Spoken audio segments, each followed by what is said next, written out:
कि हिरण में क्यों फंसी, इतिहास साक्षी है कहीं न कहीं गड़बड़ है, तभी वो सोने का हिरण है। कहीं न कहीं प्राप्ति अप्राप्ति की फीलिंग है। तो अगर बाहर की चकाचौंध की फीलिंग है, कहीं न कहीं अप्राप्ति है। तो चलो बाबा के शब्दों में सुनते हैं 6-10। मीठे बच्चे, इस पुरानी दुनिया से बेहद के वैरागी बनो, क्योंकि बाप तुम्हारे लिए नया स्वर्ग रूपी घर बना रहे हैं। आज प्रश्न है, इस अविनाशी रुद्र यज्ञ में किन किन बातों के कारण ही विघ्न पड़ते हैं? इस अविनाशी रुद्र यज्ञ में क्या कारण है जो विघ्न पड़ते हैं? वैसे यज्ञ और विघ्न ये बहुत कनेक्टेड है भक्ति मार्ग के शास्त्रों के अकॉर्डिंग। यज्ञ में ही असुर के विघ्न पड़ते हैं। जब हम उनके तरह थे तो कोई हमें प्रॉब्लम नहीं दे रहा था। जब हम बाबा के बच्चे बने तब चाहे वो घर वाले मतलब कोई ना कोई हमें प्रॉब्लम देने विघ्न आते हैं। कारण क्या, किस कारण विघ्न पड़ते हैं? कौन सी बातों के कारण विघ्न पड़ते हैं? ये भी है, हमारा मुंह है इसलिए। माया की वजह से। रीजन नहीं, कहाँ कहाँ विघ्न पड़ते हैं? पवित्रता, प्योरिटी में विघ्न पड़ता है, भक्ति आदि छोड़ते हैं तो विघ्न पड़ता है। ये सब एरियाज है ना जो विघ्न प्रोन है। ये शिव बाबा का रचा हुआ अविनाशी रुद्र यज्ञ है। इसमें मनुष्य से देवता बनने के लिए पवित्र बनते हो, भक्ति आदि छोड़ते हो, इस कारण विघ्न पड़ता है। वॉल्यूम थोड़ा लो कर दो। लोग कहते हैं शांति हो, विनाश न हो, और बाप ने ये रुद्र ज्ञान यज्ञ रचा ही है पुरानी दुनिया के विनाश के लिए। वो कहते हैं शांति हो, हमारा यज्ञ है। जनरली यज्ञ रचते हैं शांति के लिए। वो असुर होते थे, वो विनाश के लिए यज्ञ रचते हैं। हम लोग यज्ञ रच रहे हैं। ये रुद्र ज्ञान यज्ञ रचाई है पुरानी दुनिया के विनाश के लिए। इसके बाद ही शांति की दुनिया आएगी। ओम शांति। ओम शांति का अर्थ बाप ने बच्चों को समझाया है। अहम आत्मा का स्वधर्म है शांत। शांति धाम में जाने के लिए कोई पुरुषार्थ नहीं करना पड़ता। आत्मा स्वयं शांत स्वरूप शांति धाम में रहने वाली है। यहाँ थोड़े समय के लिए शांत रह सकते हैं। आत्मा कहती है मेरी कर्मेंद्रियों का बाजा थक गया है, मैं अपने स्वधर्म में टिक जाता हूँ, शरीर से अलग हो जाता हूँ, परंतु कर्म तो करना ही है। शांति में कहाँ तक बैठे रहेंगे? आत्मा कहती है मैं शांति देश की रहवासी हूँ, यहाँ शरीर में आने से मैं टॉकी बनी हूँ। अहम आत्मा मम शरीर है। आत्मा ही पतित और पावन बनती है। आत्मा पतित बनती है तो शरीर भी पतित बनता है, क्योंकि कल बाबा ने कहा ना दुख का कारण क्या है? तमो प्रधानता। क्योंकि सत्युग में 5 तत्व भी सतो प्रधान होते हैं। तमो प्रधान तत्व तमो प्रधान है, पोल्यूटेड नहीं है, तमो प्रधान। लोगों ने सोचा पोल्यूशन के कारण जो हम खा रहे, पेस्टिसाइड के कारण जो हम खा रहे हैं ना, उससे बीमारी आ रही है। लेकिन पेस्टिसाइड और पोल्यूशन का भी रीजन क्या है? तमो प्रधान। तमो प्रधानता। पेस्टिसाइड क्यों डालते हैं? क्योंकि लोभ है, बड़ा हो जाएगा, पैसे ज्यादा मिलेंगे, तो वो लोभ वृत्ति वो डालती है। और मतलब तमो प्रधानता के कारण पेस्टिसाइड डाला। तो इसी तरह पोल्यूशन है, उसका भी कारण क्या है? हर एक को क्या चाहिए? फुल, मतलब सारे एसी, गाड़ियां, तो लोभ, ईगो, उसके कारण पोल्यूशन है। तो बाबा कहते हैं यहाँ 5 तत्व भी तमो प्रधान है। सोने में खाद पड़ने से सोना पतित बन जाता है, फिर उनको साफ करने के लिए आग में डाला जाता है। उनको योग अग्नि कहा जाता है। योग अग्नि भी है जिससे पाप चलते हैं। आत्मा को पतित से पावन बनाने वाला परमात्मा है। नाम ही एक है, बुलाते हैं पतित पावन आओ। ड्रामा प्लान अनुसार सबको तमो प्रधान पतित बनना ही है। ये झाड़ है ना, उस झाड़ का बीज नीचे रहता है, इनका बीज ऊपर में है। बाप को जब बुलाते हैं तो बुद्धि ऊपर चली जाती है, जिससे तुम वर्षा पाते हो, वर्षा ले रहे हो। अब वो नीचे आया हुआ है, जिससे वर्षा ले रहे हो वो नीचे आया हुआ है। कहते मुझे आना पड़ता है। मेरा जो ये मनुष्य सृष्टि का झाड़ है, ये अनेक वैरायटी धर्मों का है। अब वो तमो प्रधान पतित जर्जरी भूत अवस्था को पाया हुआ है। बाप बैठ बच्चों को समझाते हैं, सतयुग में पहले पहले होते हैं देवी देवताएं, अब कलयुग में है असुर। बाकी असुर और देवताओं की लड़ाई लगी नहीं है। तुम इन आसुरी 5 विकारों पर योग बल से जीत पाते हो।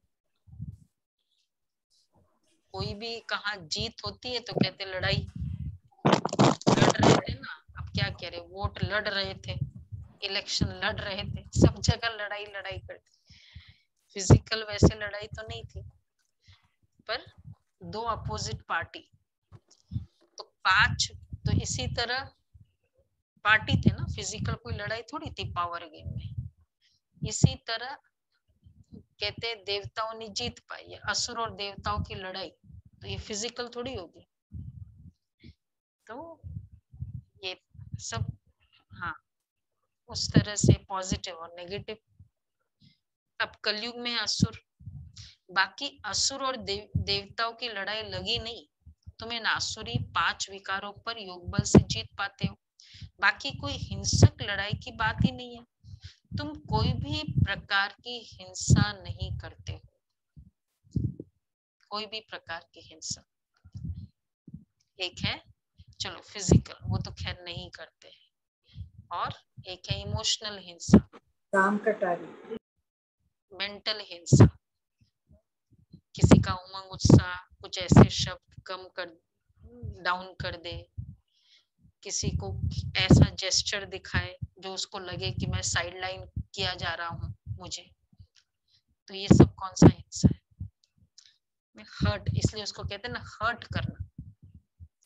तो ये हिंसा, एक वो हिंसा हो, और तीसरा है विकार की हिंसा। अच्छा देखो बाबा क्या कहते हैं, तुम कोई भी प्रकार की हिंसा नहीं करते हो, तुम किसको हाथ भी नहीं लगाएंगे, विकारी दृष्टि कहीं भी, वो भी नहीं होगा। तुम डबल अहिंसक हो।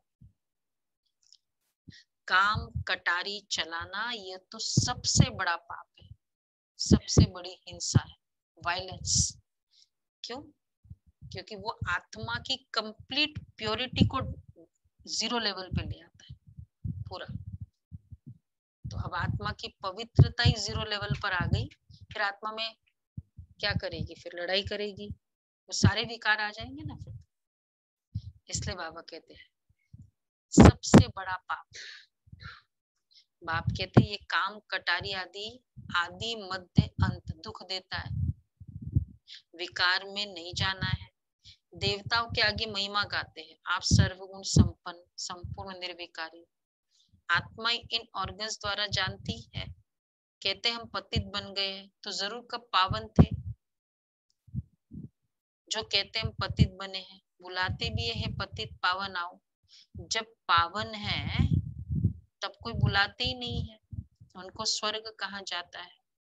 यहाँ तो साधु संत आदि कितनी धुन लगाते हैं, पतित पावन सीताराम, जहां भी जाओ गाते रहते हैं। बाप समझाते हैं कि सारी दुनिया पतित है, रावण राज्य है ना, रावण को जलाते, परंतु उनका राज्य कब से हुआ किसको पता ही नहीं है। ढेर की ढेर भक्ति मार्ग की सामग्री है, कोई क्या करते कोई क्या करते। सन्यासी भी कितना योग सिखाते हैं, वास्तव में योग किसको कहा जाता है ये कोई को पता ही नहीं है। योग किसे कहते हैं, योगा को योग कह दिया कलयुग एंड में, और उसके पहले कोई भी एक जगह मन को केंद्रित कर दिया, एकाग्र कर दिया, उसको योग कहते हैं।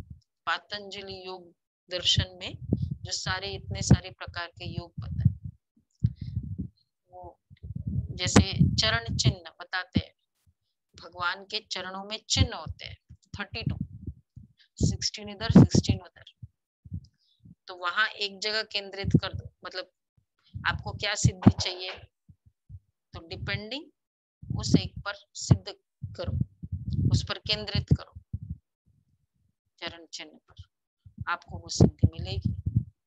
हमने किया, कुछ छोड़ा नहीं था। तो पातंजलि, तो उसमें ये बताया है पातंजलि योगा कि ऐसे ऐसे करो वाक सिद्धि, ऐसे ऐसे करो अग्नि सिद्धि, ऐसे ऐसे करो मन की कामनाएं पूर्ण। तो योग एक्चुअली क्या है, युज, कनेक्शन। तो कनेक्शन क्यों उसको योग कहते हैं, खाली संकल्पों का किसी फिजिकल वस्तु पर होता तो फिर उसको तो फायदा, तो वो योग कैसे हुआ, तो फिर बोल देता कनेक्शन। हाईएस्ट लेवल पे होता है तब कहते हैं ना कनेक्शन, योग वर्ड यूज किया। तो बाबा कहते योग किसको कहते हैं ये नहीं पता, तुम जानते हो ये पुरानी दुनिया अब खत्म होने वाली है, पुरानी दुनिया से वैराग्य। ये भी किसको दोष नहीं है, ये ड्रामा बना बनाया है। क्यों, जब तक मैं ना आऊं इन्हों को अपना पार्ट बजाना है, थोड़ा कुछ ये बोल के ये थमा के रखेंगे ना। ज्ञान और भक्ति, ज्ञान है दिन सतयुग त्रेता, भक्ति है रात द्वापर कलयुग, फिर है वैराग्य, पुरानी दुनिया से वैराग्य। यह है बेहद का वैराग्य, उन्हों का है हद का वैराग्य। तुम जानते हो ये पुरानी दुनिया अब खत्म होने वाली है, नया घर बनाते तो पुराने से वैराग्य हो जाता है। देखो बेहद का बाप कैसा है, तुमको स्वर्ग रूपी घर बना कर देता है। ऐसे भी पिता का फर्ज क्या होता है जनरली, अगर सक्षम है तो बना बना कर देता है ना घर। हमको भी बाबा क्या करते हैं,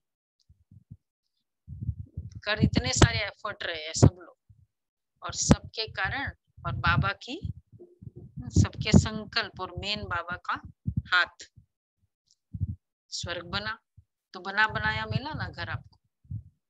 नई सो पुरानी सो फिर नहीं बनती है। नई दुनिया की आयु कितनी है ये किसको पता ही नहीं, अभी पुरानी दुनिया में हम रहे, हम नहीं बनाते हैं। पुराने कब्रिस्तान पर हम परिस्तान बनाएंगे। वैसे चैलेंजिंग क्या है, घर में रहते घर को नया बनाना, एक है दूसरी जगह बनता जा रहा है तो फिर भी ठीक है, लेकिन रहते हुए नहीं है। तो पुरानी दुनिया में रहते हुए सतो प्रधान संस्कार, पार्टी में जा रहे हैं पुरानी दुनिया में, लेकिन उनकी तरह बोलेंगे नहीं, वाचा की शक्ति संडे के मुरली, उनकी तरह खाएंगे नहीं। तो रहते हुए नई दुनिया बनाना।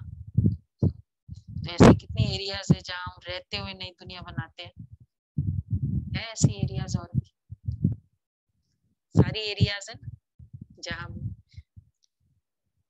उस एरिया में रह रहे हैं, कॉलोनी में रह रहे हैं, वहाँ मतलब झगड़ा है ये बात का, हम पार्किंग के लिए झगड़ा है, हम उसमें हम्बल हो जाते, कोई बात नहीं। पुरानी में रहते हुए नए संस्कार, चैलेंज वहां है। तो बाबा कहते हैं तो नर्क है पुरानी दुनिया, नई दुनिया की तो पुराने कब्रिस्तान पर हम परिस्तान बनाएंगे। वैसे उसमें फायदा भी है पुराने में रहते हुए नया बनाना। दूर रहते हैं ना, पता ही नहीं चलता है, वो पता नहीं कौन सा ईंट यूज करता है, कौन सा सीमेंट यूज करे, क्या कुछ गड़बड़ करे। कहते हैं हम सामने रहते रहते करेंगे, तो रहते हुए करना। यही जमुना का कंठा होगा, इस पर महल बनेंगे, यही दिल्ली जमुना नदी पर होगी। बाकी ये जो दिखाते हैं पांडवों के किले थे, ये सब ड्रामा प्लान अनुसार जरूर फिर से बनेंगे। जैसे तुम यज्ञ तप दान आदि करते होंगे, फिर बाबा कह रहे हैं जैसे ये तुम यज्ञ तप दान आदि करेंगे, यह फिर भी करना होगा। पहले शिव की भक्ति करते हो, फर्स्ट क्लास मंदिर बनाते हो, उनको अव्यभिचारी भक्ति कहा जाता है। अब तुम ज्ञान मार्ग में हो, यह है अव्यभिचारी ज्ञान। एक ही शिव बाबा से तुम सुनते हो, जिसकी पहले तुमने भक्ति की, उस समय कोई और धर्म होते ही नहीं, उस समय तुम बहुत सुखी रहते हो।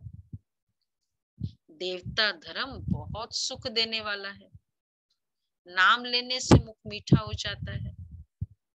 तुम एक बाप से ही सुनते हो, बाप कहते हैं और कोई से मत सुनो, यह है तुम्हारा अव्यभिचारी ज्ञान। और कोई से मत सुनो, थोड़ा मुरली सुनी, थोड़ा इधर की सत्संग की, क्या प्रॉब्लम होगी?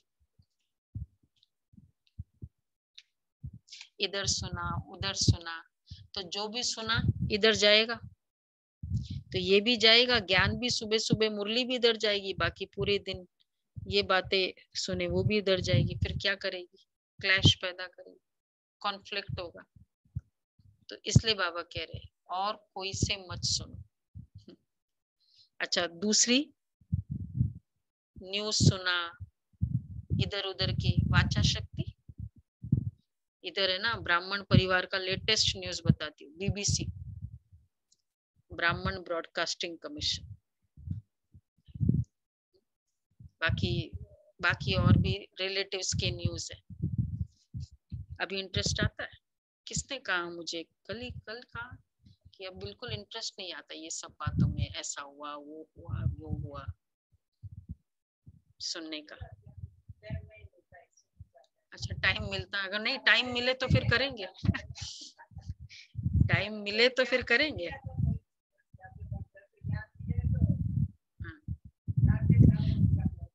ये वैसे इतनी चीप बातें होती, इधर ये ऐसा वो वैसा, सीरियल्स देखो कितनी चीप बातें होती, इतनी हाई लेवल की हम बातें सुन रहे, इमोशनल में भी, तो क्या ये सब में इंटरेस्ट आएगा? नहीं आएगा ना। इसीलिए यही सोने का हिरण है जो उठा के ले जाता है। फिर ये देखना है, बाबा कहते हैं तो अब तुम्हारी 1 सेकंड में चलते फिरते, तो मैं सेकंड में उस समय तुम बहुत सुखी रहते हो। कहते देवता धर्म बहुत सुख देने वाला है, नाम लेने से मुख मीठा हो जाता है, यह है अव्यभिचारी ज्ञान। बेहद बाप के तुम बने हो। अव्यभिचारी का मीनिंग ये है, और कुछ नहीं, केवल बाप, सिवाय बाप के, अव्यभिचारी ज्ञान। बेहद बाप के तुम बने हो, बाप से ही वर्षा मिलेगा, नंबरवार पुरुषार्थ अनुसार। बाप थोड़े समय के लिए साकार में आया हुआ है, कहते मुझे तुम बच्चों को ही ज्ञान देना है, मेरा यह स्थायी शरीर नहीं है, मैं इसमें प्रवेश करता हूँ। शिव जयंती से फिर झट गीता जयंती हो जाती है, उनसे ज्ञान शुरू कर देते हैं। ये रूहानी विद्या सुप्रीम रूह दे रहे हैं, पानी की बात ही नहीं, पानी को थोड़ी ज्ञान कहेंगे, पतित से पावन ज्ञान से बनेंगे, पानी से थोड़ी पावन बनेंगे। नदियां तो सारी दुनिया में है ना, पानी से क्या, पानी फिजिकल प्योरिटी स्पिरिचुअल लेवल, दोनों का मेल कैसे हो? यहाँ भी हम फिजिकल ज्ञान सुनकर जाता कहाँ इधर, तब जाकर वो पवित्रता आती है। केवल ऐसे माइक से सुनने से भी नहीं जाएगा। तो इसलिए बाबा कहते पानी और प्योरिटी ये तो नहीं पॉसिबल है। पतित से पावन ज्ञान से बनेंगे। नदियां तो सारी दुनिया में है ही, ये तो ज्ञान सागर बाप आते, इसमें प्रवेश कर नॉलेज सुनाते हैं। यहाँ गौमुख पर जाते हैं, इसलिए पता है ना गंगा क्यों बोला, ये तो सबको क्लियर है। क्यों कहते गंगा से, गंगा पतित पावनी, यमुना पतित पावनी नहीं है, सरस्वती नहीं है। क्यों गंगा ही पतित पावनी, ये तो क्लियर है ना सबको। कविता बहन, गंगा को पतित पावनी क्यों? यमुना भी तो कम थोड़ी है। जमुनोत्री गंगोत्री बोल, और जमुनोत्री भी तो ऊपर से ही है। अच्छा, शिव जी की जटाओं से निकला इसलिए गंगा पतित पावनी है। तो फिर तो स्नान करके पावन बने, फिर तो होना ही चाहिए।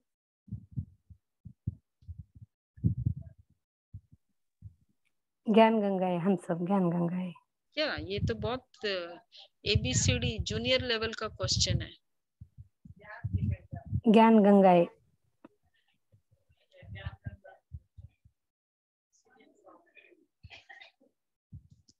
छोटे छोटे आंसर मिल रहे। बोलो बोलो। गंगा सागर में जाकर के मिलती है, इसलिए ज्ञान गंगा।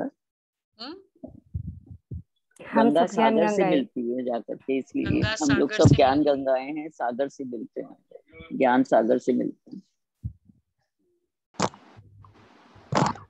आने बताओ कुछ, चलो नहीं गंगा गौ तो बाबा से निकली हुई है, हम ज्ञान गंगा है। वो भी उससे भी एक्यूरेट है। ज्ञान सागर शिव बाबा और बहनों के थ्रू बाबा ने ये ज्ञान दिया ना, दादियों के थ्रू आज ये फैला गौमुख से। इसलिए गंगा से ज्ञान सागर शिव बाबा, शिव जी की जटाओं से ये ज्ञान की बहनें निकली शिव बाबा से, और इन बहनों ने जाकर पूरी दुनिया को में प्योरिटी फैलाई। तो फिर क्यों नहीं बोला, चुप क्यों बैठे?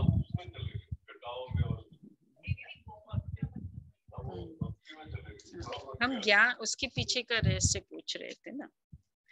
पानी को थोड़ी कहेंगे पतित से पावन, ये तो ज्ञान सागर बाप आते, इसमें प्रवेश कर नॉलेज सुनाते। यहाँ गौमुख पर जाते, वास्तव में गौमुख तुम चैतन्य में हो, तुम चैतन्य में गौमुख हो। तुम्हारे वो क्या करते हैं गौमुख से, हाँ यहाँ से पानी, वहां से उद्गम स्थान कहते हैं। गौमुख मतलब गंगा का उद्गम स्थान, और वहां से जाकर वो लोग क्या, वो झाड़ी भरते हैं, है ना। तो हम लोग कहाँ, हमारा गौमुख, हम गौमुख पर जाके झाड़ी भरेंगे? कौन भरेगा अभी? झाड़ी मतलब तांबा का लोटा, तांबा का लोटा। संडे को भरना, गौमुख से झाड़ी सेंटर, मतलब डायरेक्ट परमात्मा से महावाक्य सुनते हैं ना, ये चाहे मुरली है, पर अगर वो गौमुख से देखो तो डायरेक्ट बाबा आते हैं, ज्ञान सुनाते। वो गौमुख तो वास्तव में गौमुख तुम चैतन्य में हो, तुम्हारे मुख से ज्ञान अमृत निकलता है। गौ से तो दूध मिलता है, गौमुख, मुख से पानी कैसे निकलेगा? गाय से तो दूध निकलता है ना, अगर फिजिकली देखो तो। और गौमुख क्यों कर दिया? गंगा और गौमुख से कनेक्शन ही नहीं है कुछ। गाय वहां कहाँ से? ब्रह्मा के मुख से, ये ब्रह्मा का मुख गौमुख माना। हाँ नहीं, पर वो क्यों शेप निकला वो पूछा नहीं आपने, खाली जाके देख लिया। एक्चुअली जो गौ शब्द है वो संस्कृत में इंद्रिय को भी कहा जाता है। तो जो ज्ञान परमात्मा ने मुख रूपी इंद्रिय से दिया उसको उन्होंने गाय से जोड़ा। और गाय का वो बना दिया, क्योंकि ब्रह्मा के मुख से दिया, तो मुख का ये इंद्रियों का वर्ड है, एग्जैक्टली ये है। इसलिए मुख से गंगा निकली, गाय का कोई कनेक्शन ही नहीं। हाँ, ब्रह्मा मुख, हाँ वैसे, हाँ तो सीक्रेट मानी जाती ना गाय को, तो उससे ज्ञान शुरू कर देते हैं। मैं इसमें प्रवेश करता हूँ, ये रूहानी विद्या सुप्रीम रो दे रहे हैं, पानी की बात ही नहीं है। तुम्हारे मुख से ज्ञान अमृत निकलता है, गौ से तो दूध मिलता है, पानी की तो बात ही नहीं। ये सब कुछ बाप बैठ समझाते हैं। हमने सोचा हिस्ट्री में कभी ऐसा हुआ होगा, यही सोचा ना। पूछेगा कौन, वो गाइड भी हमको ऐसे ही गुमराह कर देता है, इतना एस्टेब्लिश करता है, वो फैक्ट्स को कनेक्ट कर देता है। हम सोचते यस यस राइट, एकदम एक्यूरेट। तो जो सबका सदगति दाता है, अभी सभी दुर्गति में पड़े हो। आगे तुम नहीं जानते थे तो रावण को क्यों जलाते हैं, अब तुम जानते हो बेहद का दशहरा होने वाला है। क्या है, गुलिया भाई आए तभी बाबा रावण की बात करते हैं। रावण को क्यों जलाते हैं, जानते ही नहीं। तो अभी इस बार हम यूनिक वे से जलाएंगे रावण को, जलाएंगे। अब रामलीला ग्राउंड जाने की किसी को जरूरत नहीं है, बेहद का दशहरा। हाँ, रामलीला ग्राउंड की जरूरत नहीं। और विजयदशमी मनाएंगे, दशहरा नहीं मनाएंगे। विजयदशमी, दशहरा में खाली रावण तक की बात आती, और विजयदशमी में उसके बाद की विजय की भी फीलिंग। ठीक है, कौन मनाएगा? सभी मनाएंगे, कोई मिस नहीं करना दशहरा के दिन। तो विजयदशमी और दशहरा में क्या फर्क? तो मनाएंगे। विजयदशमी और दशहरा में क्या फर्क होता है? वो उस दिन पता चलेगा। विजय के वैसे तो एक ही है उसके, पर अलग अलग नाम है। तो कहीं ना कहीं एक एस्पेक्ट उसका लेते तो दशहरा, दूसरा एस्पेक्ट लेते तो विजयदशमी, इसलिए कहते हैं। तो जो शास्त्रों में तो बाबा कहते आगे तुम नहीं जानते थे रावण को क्यों जलाते हैं, अब तुम जानते हो। पता है ना, एक तो रावण को क्यों जलाते हैं, जलाया उनको जाता है। बोलो बोलो बोलिया भाई, जलाया उनको जाता है जो जिंदा हो। जो जिंदा हो, जो मर गया फिर जलाते नहीं है। रोज रोज एवरी ईयर क्यों जलाना होता है? तो ये बेसिक फंडा है इसका। तो ये सारी दुनिया, अब क्या रावण कैसे नहीं मरा? ये सारी दुनिया बेट टापू है और रावण का राज्य सारी सृष्टि पर है। कहते ना घोर कलयुग, हम सब कहते ना कि बहुत खराब आ गया, ये रावण का राज्य। जो शास्त्रों में बंदर सेना थी, बंदरों ने पुल बनाई, ये सब है दंत कथा है। भक्ति आदि चलती है, पहले होती है अव्यभिचारी भक्ति, फिर होती है व्यभिचारी भक्ति। दशहरा, राखी बंधन सब अभी के ही त्योहार है। एवरी रिचुअल, एवरी फेस्टिवल संगम युग की रियलिटी है। संगम युग या सतयुग, और वो रिचुअल बन गया द्वापर युग से। कृष्ण का जन्म है सतयुग में, वह है फर्स्ट प्रिंस। स्कूल में पढ़ने जाते हैं। अच्छा, तो जब बड़ा होता है तो राजगद्दी पर बैठता है। महिमा सारी शिव बाबा की है। कल श्री कृष्ण के बारे में कौन सी बात बाबा ने कही? श्री कृष्ण के सतयुग का कुछ झलक दिखाया था कि ये कि अगर कृष्ण के रूप में आके दर्शन देंगे तो ज्ञान कोई नहीं लेगा, सब भीड़ लग जाएगी। नहीं, वो तो सतयुग की झलक, संगम युग की बात है। सतयुग की झलक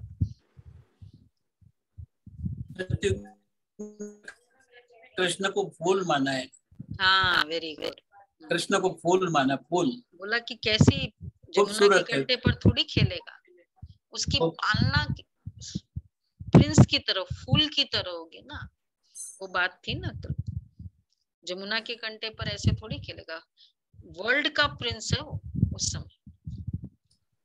तो बाबा कहते ये कैसे हो सकता है? महिमा सारी शिव बाबा की है, जो पतितों को पावन बनाने वाली है। बाकी वो तो है फर्स्ट प्रिंस, स्कूल में पढ़ने जाता है, बड़ा होता है तो राजगद्दी पर बैठता है, लेकिन महिमा सारी है शिव बाबा की। बाकी ये रास लीला आदि ये तो आपस में खुशी मनाते होंगे। बाकी कृष्ण किसको ज्ञान सुनाए, ये कैसे हो सकता है? इसलिए श्री कृष्ण के ज्ञान सुनाने का एपिसोड ही श्री कृष्ण लीला में इम्पोर्टेंट नहीं है, वो अलग से गीता ज्ञान या महाभारत का एपिसोड है। श्री कृष्ण लीला बोलते ही वो सब आता है, खेल पाल, इधर उधर छिड़कानी, वो सब होता है। तो इसका रहस्य मालूम है ना सभी नयों को, क्यों श्री कृष्ण लीला मतलब ये सभी है, दूसरा नहीं है। क्यों बोलो दीपिका बहन? कृष्ण ज्ञान सुनाएगा तो कोई देखने लग जाएंगे। एक तो वो है, कृष्ण ज्ञान सुनेंगे ही नहीं। श्री कृष्ण लीला का इम्पोर्टेंस ज्यादा क्यों है, जिसमें गीता का ज्ञान नहीं है, उसका वो युद्ध का एपिसोड नहीं दिखाया। कारण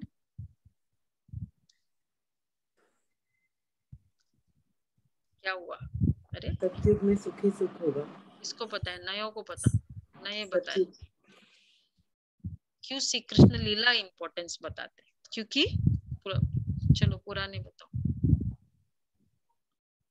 सतयुग में दीदी सुखी सुख होगा, पहले प्रिंस कृष्ण है तो वो खेल पाल और वहाँ पे दुख का नाम निशान नहीं। क्योंकि सतयुग में श्री कृष्ण का मेन फंक्शन क्या है? ऐसे ही खेल पाल। ऐसा श्री कृष्ण सतयुग में तो खेल पाल आदि होगा, जो ज्ञान की बातें है श्री कृष्ण के जीवन से कनेक्टेड नहीं, वो तो संगम युग से कनेक्टेड है। ब्रह्मा बाबा के तन में रथ में आके महाभारत कौरव के राज्य में ज्ञान दिया, ये तो संगम युग से कनेक्टेड है। श्री कृष्ण के पर्सनल लाइफ से क्या कनेक्टेड है सतयुग वाला? इसलिए वो खेल पाल ही दिखाते हैं। वो थोड़ा ऐड कर दिया, ये असुर वो बकासुर अकासुर, बट वो थोड़ा वो रॉन्ग है। बाबा इसमें जो संगम युग पर जो कृष्ण की आत्मा ने एज ए दादा लेखराज किया कि जो मन के जो विकारों को असुरों को खत्म किया, यहाँ का वो ले लिया और नाम वहाँ का ले लिया। वो है अकासुर मतलब जो अक्के फूल की तरह है, बकासुर जो बगुले की तरह धोखा देता है। और फिर दादियों की हिस्ट्री में भी बताते हैं ना वैसे भी कि वो ब्रह्मा बाबा के समय क्या था उनका 14 इयर्स, पूरा श्री कृष्ण लीला का समय टाइम था, खेल पाल आदि आदि था। तो क्लियर हुआ सबको? तो बाबा कहते किसको मना नहीं करनी है, कौन सी बात? भक्ति नहीं करो, आप ही छूट जाती है। भक्ति छोड़ते हैं, विकार छोड़ते हैं, इस पर ही हंगामा होता है। ये यूनिक बात है यहाँ की। बाबा ने कहा मैं रुद्र यज्ञ रचता हूँ, इसमें आसुरी संप्रदाय के विघ्न पड़ते हैं। यह है शिव बाबा का बेहद का यज्ञ, जिससे मनुष्य से देवता बनते हैं। गाया हुआ है ज्ञान यज्ञ से विनाश ज्वाला प्रकट हुई। जब पुरानी दुनिया का विनाश हो तब तुम नई दुनिया में राज्य करेंगे। लोग कहते हम कहते शांति हो, यह बीके कहते विनाश हो। बीकेस विनाश करती है। ज्ञान न समझने के कारण ऐसा बोलते, बाप समझाते हैं ये सारी पुरानी दुनिया इस ज्ञान यज्ञ में स्वाहा हो जाएगी,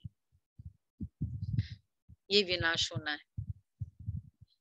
पुरानी दुनिया को आग लगने वाली है, जो हो रहा है वो बता रहे हैं होने वाला है। तो हम थोड़ी कह रहे विनाश, लेकिन अब जैसे वो था ना शेख चिल्ली, भाई तुम गिरोगे, उसी में ही काट रहे। तो जो दिखाई दे रहा है वो ही बता रहे हैं और अनुभव भी कर रहे हैं, तो हमारा फोकस वहां नहीं है। तो ये बीके बाप समझाते हैं पुरानी दुनिया को आग लगने वाली है, नेचुरल कैलामिटीज आएगी, सरसों मुआफिक सब पीस कर खत्म हो जाएंगे। बाकी कुछ आत्माएं बच जाएगी। आत्मा तो अविनाशी है। अब बेहद की होलिका होनी है। बेहद की होलिका, होलिका में बताते हैं ना प्रहलाद की स्टोरी में क्या बताते, होलिका जल जाती है, प्रहलाद बच जाते हैं। हाँ नहीं मतलब वो सब उसकी यहाँ वहां उसको लेके वो विनाश का प्रतीक बताते हैं ना, ये जलाया वो जलाया आदि आदि जगह पर वो पर एक बात है दीदी, कंस के साथ कृष्ण का मामा दिखाया और प्रहलाद की स्टोरी में उसकी बुआ उसको गोदी में लेके बैठती है, तो ये मामा और बुआ को क्यों दिखा? ये मेन होते हैं। तो बाबा कहते हैं ये होलिका, पर उसमें वो बच जाता है, बाकी वो जल जाती है होलिका। वो हिरण्यकश्यप की बहन, होलिका उसकी बहन थी। वो राक्षसों के अच्छे रिलेटिव्स बताते रहे कहीं। है सिंबॉलिक सारा ही तो सिंबॉलिक है, पॉसिबल थोड़ी। तो ये बेहद की होलिका है, जिसमें देखो बाबा ने कितना क्लियर बताया क्यों होलिका बोला बाबा ने इसमें, लंका नहीं होलिका, कि उसमें सब जल जाएगा, वो बच जाएगा, तो कुछ आत्माएं बचेगी, बाकी पूरी दुनिया जल जाएगी। तो ब्रह्मा द्वारा स्थापना, बाकी आत्मा शरीर बनकर पवित्र बनकर चली जाएगी। आग में चीज शुद्ध होती है ना, हवन करते शुद्धता के लिए, वह सब है जिस्मानी बातें। अब सारी दुनिया स्वाहा होने वाली, विनाश भी कल्याणकारी है क्योंकि सफाई चाहिए, तो इतना विनाश होगा तो पूरी दुनिया की सफाई हो जाएगी। विनाश के पहले जरूर स्थापना होनी चाहिए। किसको समझाओ, पहले स्थापना फिर विनाश। ब्रह्मा द्वारा स्थापना, प्रजापिता मशहूर है, आदि देवी, जगतम्बा के लाखों मंदिर है, कितने मेले लगते हैं। तुम वो जगतम्बा के बच्चे, ज्ञान ज्ञानेश्वरी, फिर बनेंगे राज राजेश्वरी, तुम बहुत धनवान बनते हो। फिर भक्ति मार्ग में लक्ष्मी से दीपमाला पर विनाशी धन मांगते हैं। पहले दशहरा हुआ, विजयदशमी हुआ, उसके बाद फिर दिवाली। कनेक्शन है, अब तो क्लियर कनेक्शन है ना। तो अब सब मनाएंगे, धूमधाम से मनाएंगे अच्छे से। किसने कहा, कोई मीटिंग थी तो बड़ों ने कहा कि ऐसी इस बार दशहरा मनाओ कि हमेशा के लिए रावण मर जाए, हर साल नहीं मनाना पड़े। और दीदी स्टार्टिंग पॉइंट है नवरात्रों से, पहले शक्ति आती, उसके हाँ, बाद पहले शक्ति आएगी तब रावण जलेगा। शक्तियां जब तक आएगी नहीं, रावण कैसे मरेगा। और शक्तियां पहले सब पूर्वजों से हम लोग वो कर लेते, कार्मिक अकाउंट क्लियर कर देते, सबको संतुष्ट करते, फिर शक्ति आती है, सब कनेक्शन है। तुम बहुत धनवान बनते हो, फिर भक्ति मार्ग में लक्ष्मी से दीपमाला पर विनाशी धन मांगते, यहाँ तुमको सब कुछ मिल जाता है। आयुष्यवान भव, पुत्रवान भव। देखो दशहरा के बाद ही धन की याद आती है, उसके पहले शक्तियों से धन नहीं मांगा, दशहरा के बाद ही धन की बात आई ना। क्यों? क्योंकि जब कलयुग का विनाश होगा तो सतयुग संपन्नता वाला युग आया। सतयुग मतलब क्या? प्रॉस्पेरिटी वाला युग।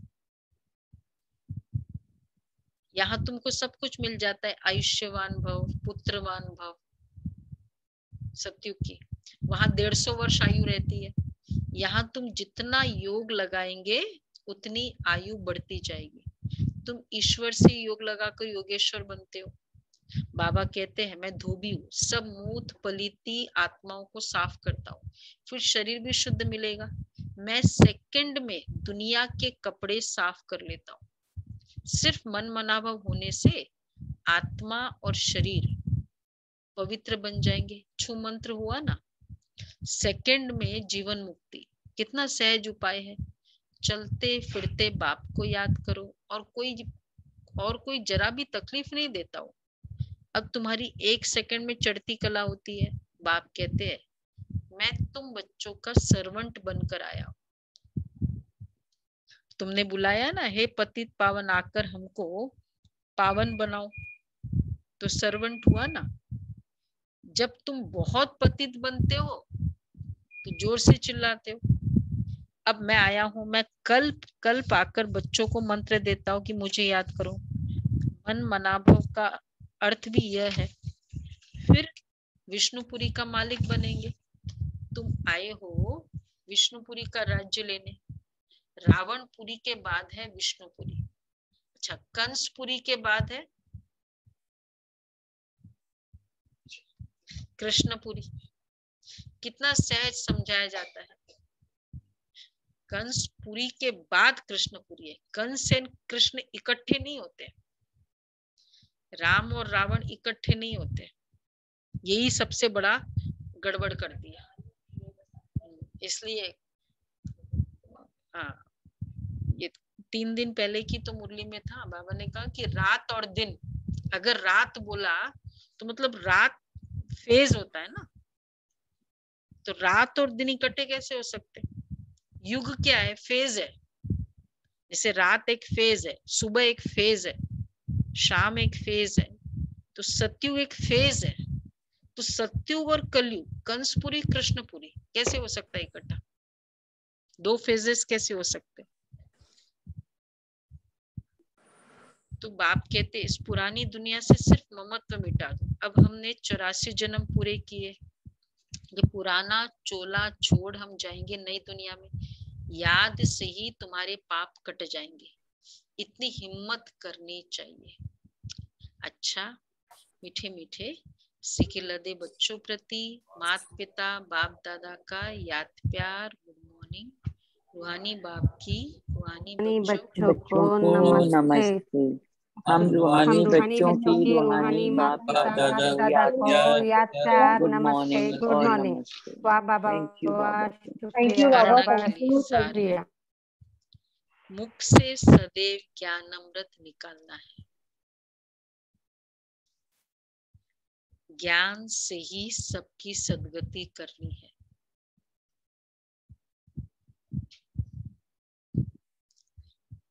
एक बाप से ही ज्ञान सुनना है, दूसरों से नहीं। एक बाप से ही ज्ञान सुनना है, दूसरों से नहीं। दूसरा है चढ़ती कला में जाने के लिए चलते फिरते बाप को याद करने का अभ्यास करना है। पुरानी दुनिया पुराने चोले से ममत्व मिटा देना है। पुरानी दुनिया पुराने चोले से ममत्व मिटा देना है। वरदान है एक ही रास्ता और एक ही रिश्ता रखने वाले संपूर्ण फरिश्ता भव। निराकार व साकार रूप से बुद्धि का संग व रिश्ता एक बाप से पक्का हो तो फरिश्ता बन जाएंगे। जिनके सर्व संबंध, देखो रास्ता और रिश्ता, जिनके सर्व संबंध व सर्व रिश्ते एक बाप के साथ है, वह सदा फरिश्ते। जैसे गवर्नमेंट रास्ते में बोर्ड लगा देती है कि ये रास्ता ब्लॉक है, ऐसे सब रास्ते ब्लॉक कर दो तो बुद्धि का भटकना छूट जाएगा। बाप दादा का यही फरमान है कि पहले सब रास्ते बंद करो, इससे सहज फरिश्ता बन जाएंगे। सब रास्ते कैसे ब्लॉक करें? सबसे सहारे की आशा स्टॉप कर दो कि ये है ना मुझे हेल्प करेगा, ये मुझे हेल्प करेगा, ये रास्ते, इसके कारण रिश्ते होते। तो बाबा इसलिए कहते यहाँ से स्टॉप कर दो, तब फरिश्ता बन जाए। केवल मेरा तो एक आधार, कुछ भी होता है मुझे बाबा से बोलना है और कुछ नहीं। भगवान से प्यार होने की एक आदत हो जानी चाहिए, भगवान का आधार होने की आदत होनी चाहिए। और फिर वो कंप्लेन वाली भी नहीं। कोई कुछ काम कर रहे हैं, बाबा को दिया हुआ है, चिट लिखी हुई है, बाबा ने अभी तक नहीं किया, फिर जब वो काम होता है ना उस समय कंप्लेन हो, संकल्प आता है, देखो बाबा कितनी बार कहा। ये वाला भी रिश्ता नहीं बाबा के साथ। बाबा के पास है, बाबा जानता है, नो कंप्लेंट्स। इसको कहेंगे निराधार, कोई भी तरह का आधार नहीं। अच्छा, स्लोगन है सदा सेवा के उमंग उत्साह में रहना, यही माया से सेफ्टी का साधन है। सेवा के उमंग उत्साह में रहना यही माया से सेफ्टी का साधन है। मम्मा के महावाक्य छोटा सा है, निरंतर ईश्वरीय याद की बैठक। अब जब परमात्मा की याद में बैठते हो तो बैठने का मतलब क्या है? हम सिर्फ परमात्मा की याद में बैठना नहीं है, परंतु अपनी ईश्वरीय याद तो नित्य चलते फिरते हर समय करनी है। और याद भी उस वस्तु की रहती जिसका परिचय हो, उसका नाम रूप क्या है। अगर हम कहीं ईश्वर नाम रूप से न्यारा है तो फिर किस रूप को याद करें? अगर कहीं ईश्वर सर्वव्यापी है तो उनकी व्यापकता तो सर्वत्र हो गई। अच्छा, फिर याद किसको करे? दोनों में ये क्वेश्चन मार्क। अगर याद शब्द है तो अवश्य याद का रूप भी होगा। नाम रूप से न्यारा है तो कैसे याद करे? और अगर सर्वव्यापक है तो किसको याद करे? फिर तो याद माना, याद का मतलब है एक याद करने वाला, दूसरा जिसको याद करते हो तो जरूर याद करने वाला उनसे भी भिन्न है। मुझे आपकी याद आई तो मैं अलग, आप अलग, तो फिर ईश्वर सर्वव्यापी नहीं ठहरा। प्रूव किया। अगर कोई कहे हम आत्मा ही परमात्मा की अंश है तो क्या परमात्मा भी टुकड़ा टुकड़ा होता है? फिर तो परमात्मा विनाशी ठहरा, उनकी याद भी विनाशी हुई। सागर से बुदबुदा निकला तो फिर परमात्मा अपूर्ण हो गया ना, सागर में से निकला तो इतनी सारी बुदबुदे निकले तो टुकड़ा टुकड़ा हुआ। तो अब इस बात को लोग नहीं जानते। मन कैसे निकल सकता है सागर से? आत्मा, चलो आत्मा वर्ड नहीं पता, मन पता है। मेरा मन कहीं से निकल के आया है? सोचने की बात है। तो इसलिए बाबा कहते हैं तो हम आत्मा परमात्मा के अंश है तो क्या परमात्मा भी टुकड़ा टुकड़ा होता है? अब इस बात को लोग नहीं जानते हैं। परमात्मा भी अविनाशी है, हम उस अविनाशी परमपिता परमात्मा के संतान, आत्मा भी अविनाशी, तो हम वंश ठहरे कि अंश ठहरे? अंश की वंश, बच्चे हैं, बच्चे अंश होते वंश होते, वंश कहते वंश चलता है। अब यह चाहिए नॉलेज जो परमात्मा स्वयं आकर हम बच्चों को देते हैं। परमात्मा के हम बच्चों के प्रति महावाक्य है, बच्चे मैं जो हूँ जैसा उस रूप को याद करने से तुम मुझे अवश्य प्राप्त करोगे। अगर मैं दुख सुख से न्यारा पिता सर्वव्यापी होता तो फिर खेल में सुख दुख नहीं होता, तो मैं सर्वव्यापी नहीं हूँ, मैं ही सब जगह हूँ। मैं दुख सुख से न्यारा हूँ तो खेल में सुख दुख थोड़ी होगा, क्योंकि सब जगह कौन है? परमात्मा। परमात्मा में सुख दुख है नहीं। तो मैं भी आत्मा सदृश आत्मा हूँ, लेकिन सर्व आत्माओं से मेरे गुण परम है, इसलिए मुझे परम आत्मा अर्थात परमात्मा कहते हैं। अच्छा, मम्मा के पूरे फिलोसफी पे चलते थे उन दिन, महाभारत के पूरे सुना। अच्छा जी, आज का हाँ, जैसे ब्रह्मा के संस्कारों में बेहद का त्याग और बेहद की तपस्या देखी, हर संकल्प में यही रहा कि बेहद का कल्याण कैसे हो। ऐसे बेहद के तपस्वी बनो, 2-4 घंटे के तपस्वी नहीं, लेकिन हर सेकंड तपस्या स्वरूप तपस्वी मूर्त और सूरत से त्याग, तपस्या और सेवा साकार रूप में प्रत्यक्ष करो। हर सेकंड 2-4 घंटे के नहीं, हर सेकंड के तपस्वी। अच्छा